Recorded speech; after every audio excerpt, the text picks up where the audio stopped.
back dito sa Family Feud. Kanina po, nanalo ang team ng Kilig ni Softly. Congratulations. Sama natin si Calista at sa unang maglalaro dito sa Fast Money.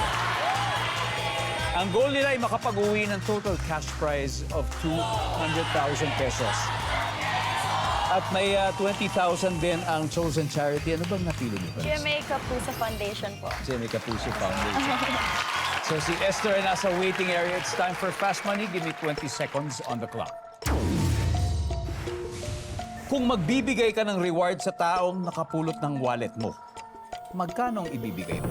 100,000. Bukod sa isda, seafood na ino-order sa restaurant. Hipon. Prutas na pwedeng kainin kahit berde pa ang balat.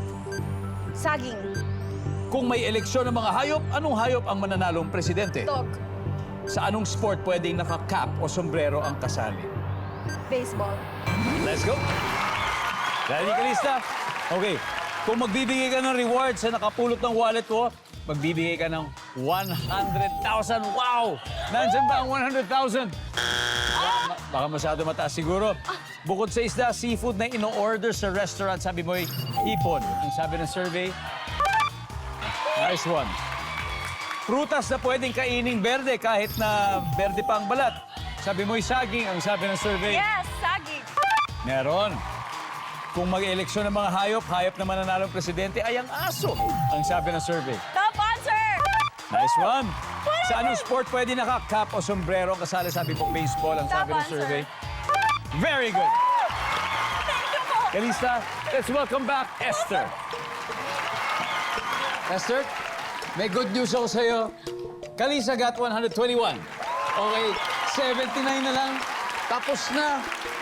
Champion na kayo, may bonus round pa. Okay, at this point, makikita na ng viewers ang sagot ni Kalista. Yan na, at oras na para mag-fast money. 25 seconds on the clock. Okay. Kung magbibigay ka ng reward sa taong nakapulot sa wallet mo, magkano ang bibigay mo? 10K.